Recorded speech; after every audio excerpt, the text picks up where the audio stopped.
میں اول خان کے پاس پہنچ گیا۔ اس کی زبان کاٹی ہے۔ سلطان شاہ نے نیچی آواز میں سوال کیا، اس کا مطلب ہے کہ تم نے اسے سخی مراد کے سامنے ڈالنے کا فیصلہ کر لیا ہے؟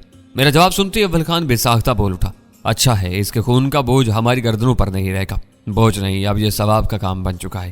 میں نے باہر نکل کر کہا، میں خود بھی بے گناہوں کے خون سے بچتا ہوں۔ یہ بھی اپنی مکمل زبان سے 2 آدمیوں کے قتل کا اعتراف کر چکا ہے۔ میں خود بھی اس کی طرف سے فکر مند تھا۔ یہ آزاد اور زندہ رہ کر کسی بھی وقت ہمارے لیے گھر کا بھیدی بن کر لنکا ڈھا سکتا تھا۔ تمہارا فیصلہ بہت مناسب ہے۔ اول خان میری وضاحت سے مطمئن ہو گیا۔ ہم تینوں ٹہلتے ہوئے سخی مراد کے کمرے میں پہنچے تو وہ ناشتے سے فارغ ہو گیا تھا۔ ایک سگریٹ مل جائے گی؟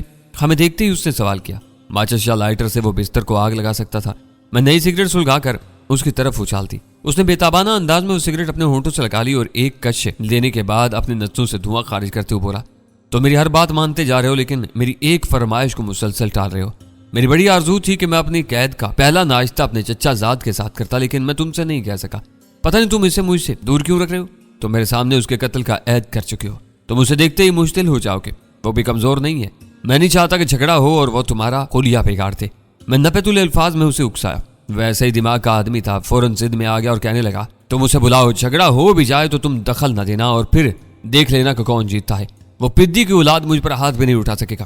تم مصر ہو تو میں اسے بلا لیتا ہوں، میں نے مکارانہ چلاکی سے کہا۔ میرے اشارے پر سلطان شاہ باہر گیا اور کسی کو ہدایت کر کے اندر لوٹایا۔ وہ تمہارا چچا زاد ہے اور تم اسے پدی کی اولاد کہہ رہے ہو؟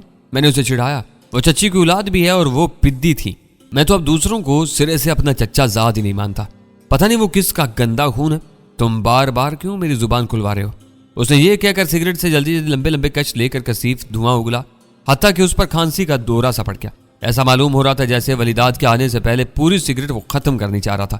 وہ کھانسی کے دورے سے پوری طرح سنبھل بھی نہیں پایا تھا کہ ولیداد آ پہنچا۔ اس کا چہرہ زخموں سے نیلا ہو کر پہلے ہی بہت بگڑ چکا تھا۔ زبان کے زخم سے بہنے والے تازہ خون نے اسے مزید دہشت زدہ بنا دیا تھا۔ اس نے لمحہ بھر کے لیے دروازے پر رک کر خوف اور احترام کی ملی جلی نظروں سے اپنے تایا زاد بھائی کی طرف دیکھا۔ کچھ کہنا چاہا لیکن الفاظ بگڑے ہوئے اور تلفظ غیر واضح تھے۔ اس کی کوئی بات کسی کے پلے نہیں پڑ سکی۔ اسی وقت سخی مراد نے سنبھل کر دروازے کی طرف دیکھا اور اپنے چچا زاد پر نظر پڑتے ہی وہ ایک مرتبہ پھر اشتعال میں آ گیا۔ وہ دونوں بیک وقت ایک دوسرے کی طرف بڑھے۔ سخی مراد کے تیور جارحانہ تھے جبکہ ولیداد کا انداز پوری طرح خوش آمدانہ تھا۔ ہم تینوں نے تیزی سے ان کے ملاقات کے لیے جگہ خالی کر دی۔ سخی مراد نے اپنی دانش میں ولیداد کے چہرے کو اپنے نشانے پر لے کر کسی لڑاکا مینڈے کی طرح ٹکر رسید کرنے کی کوشش کی۔ اس وقت ولیداد شاید اپنے بڑے بھائی کے قدم چھونے کے لیے جھکا۔ سخی مراد کا نشانہ خطا گیا۔ وہ اوندے منہ ولیداد پر آ گرا۔ ولیداد اس ناگہانی افتاد سے بکھلا کر سیدھا کھڑا ہوا تو گرانڈیل مراد اس کے کندھے پر اوندا لٹکا ہوا تھا۔ ولیداد نے ہڑبڑا کر اسے اپنے کندھے سے اچھال کر دور پھینک دیا۔ سخی مراد بہت مذاق خیز انداز میں فرش پر گرا اور کسی چوپائے کی طرح کونیوں کے اور گھٹنوں کے بل اپنے چہرے کو ادھڑنے سے بچایا اور کسی مداری کی طرح اچھل کر سیدھا ہو گیا۔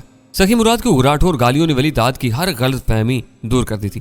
سخی مراد سنبھل کر اس پر حملہ آور ہوا تو وہ اپنی مدافعت کے لیے تیار تھا۔ دونوں ایک دوسرے کو کاری ضرب لگائے بغیر ایک دوسرے سے گتھم گتھا ہو گئے۔ واضح طور پر سخی مراد کا پلہ بھاری تھا۔ وہ جسیم اور توانا ہونے کے ساتھ اشتعال میں بھی آیا ہوا تھا۔ اس نے چند ہی جھٹکوں میں خود کو ولیداد کے شکنجے سے آزاد کرا کہ اس کے چہرے اور جسم کے دوسرے حصوں پر بے تحاشا مکوں کی بوچھاڑ کرتی۔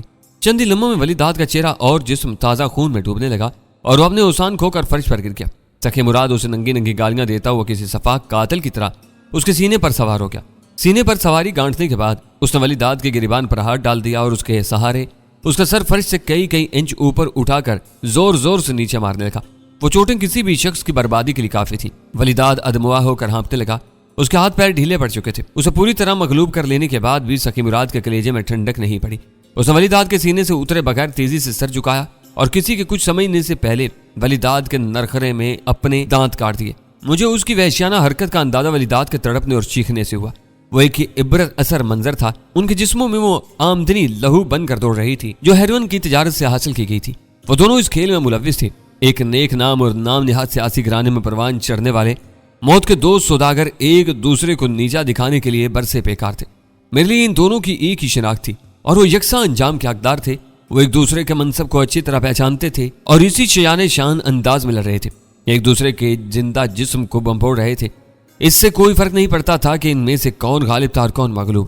حکمرانی کا خواب دیکھنے والے سخی مراد نے اس وقت مردار خورگدوں کو بھی شرمایا ہوا تھا۔ وہ قریب المرگ جسموں کے قریب بیٹھ کر روح فرسا آوازوں میں شاید اس کی موت کی دعائیں مانگتے رہتے ہیں، لیکن اس وقت تک اس جسم کو نہیں چھوتے جب تک اس سے روح پرواز نہ کر جائے۔ مگر سخی مراد اپنے زندہ بھائی کا نرخرا اپنے دانتوں سے نوچ رہا تھا۔ اس کے ابلتے ہوئے لہو کی گرمی اپنے لبوں پر محسوس کر رہا تھا اور پھر بھی اپنے آپ سے شرمسار نہیں تھا۔ وہ منظر دیکھ کر اول خان کراہت اور خوف سے پھریریاں لے رہا تھا۔ اس نے بڑھ کر سخی مراد کو الگ کرنا چاہا لیکن میں نے سختی سے اسے روک دیا۔ وہ ملک کے بدن سے ریشے نوچ رہے تھے تو انہیں کس نے روک لیا تھا جو اس برادر کشی میں مداخلت کی جاتی؟ سخی مراد کے دانتوں کی گرفت بہت مضبوط تھی۔ وہ نکیلے دانت اپنی بنائی ہوئی جگہوں میں گہرے اور گہرے اترتے جا رہے تھے۔ ولیداد تھکنے لگا۔ دشمن کا مارا پھر بھی پنپ جاتا ہے لیکن اپنوں کا مارا پانی بھی نہیں مانگتا۔ سخی مراد نے اس کی شارک پر وار کیا تھا جو کاری ثابت ہونے والا تھا۔ ہوتے ہوتے ولیداد کے بدن کی ساری جنبشیں معدوم ہو گئیں۔ اس کا کرب آلود پسینوں میں نہایا ہوا چہرہ موت کی دہشت سے سفید ہو چلا تھا۔ اس کی آنکھوں کے ڈیلے اپنے حلقوں سے باہر ابل پڑے تھے۔ چاہے چند آخری سانس اس کے سینے کے قفس میں قید رہ گئے تھے۔ مرتے ہوئے حریف کا سینہ آخری سانسوں پر اتنی تیزی سے پھولنے اور پچکنے لگا کہ اس کے اثر سے سخی مراد کا دھڑ واضح طور پر اوپر نیچے ہوتا ہوا نظر آیا تھا۔ پھر ولیداد کی گردن ایک جھٹکے سے بائیں طرف ڈھلک گئی۔ سخی مراد کو اندازہ ہو گیا تھا کہ اس کی بربریت ولیداد کے لہو سے اپنا خراج وصول کر چکی ہے۔ وہ ولیداد کے کچلے ہوئے نرخرے کو چھوڑ کر اس کے بے جان جسم پر سے اتر آیا۔ اس کا پورا دھانا اور چہرہ خون میں لتھڑا ہوا تھا اور اس خون اچام چہرے کے لہو رنگ سرخی میں صرف دو بڑی بڑی حیوانی آنکھیں چمک رہی تھیں۔ وہ وہیں کھڑے کھڑے آستین سے اپنا منہ صاف کرنے لگا۔ سخی مراد کا انتقام بہت بھیانک ہوتا ہے۔ وہ رکی رکی اور مخمور آواز بولا، اندر جا کر پانی سے اپنا دہانا اور چہرہ صاف کرو۔ سلطان شکراہت سے مغلوب ہو کر بے اختیار چیخ پڑا، اس وقت تم کسی آدم خور درندے سے بھی گئے گزرے لگ رہے ہو۔ سخی مراد نے برا مانا اور نہ کوئی حجت کی۔ آواز پر صدائے ہوئے درندے کی طرح اس عقبی دروازے کی طرف بڑھ گیا جو پچھلے برآمدے میں بنے ہوئے بیت الخلا یا غسل خانے میں کھلتا تھا۔ دوسروں کی زندگیوں سے کھیلنے والے اندر سے اسی طرح بے حس ہو کر آدمیت کا احترام کھو بیٹھتے ہیں۔ اس کے چلے جانے کے بعد اول خان نے درد انگیز لہجے میں کہا، اس وقت مجھے سخی مراد کا اصل روپ دیکھ کر اس کی صورت سے نفرت ہو گئی ہے۔ میرا بس چلے تو اسے اسی وقت گولی مار دوں۔ صبر سے کام لو، اسے برداشت نہیں کر سکتے تو اپنے دفتر میں چلے جاؤ۔ وہ اس وقت اپنی برتری کے گھمنڈ میں گم ہے۔ میں اسی وقت اسے کچھ کام کی باتیں کرنی چاہتا ہوں۔ وہ ویسے بھی تم سے تخلیہ میں بات کرتا ہے۔ میں جا رہا ہوں۔ اول خان بوجھل قدموں سے واپس چلا گیا۔ سلطان شاہ وہیں رکا رہا۔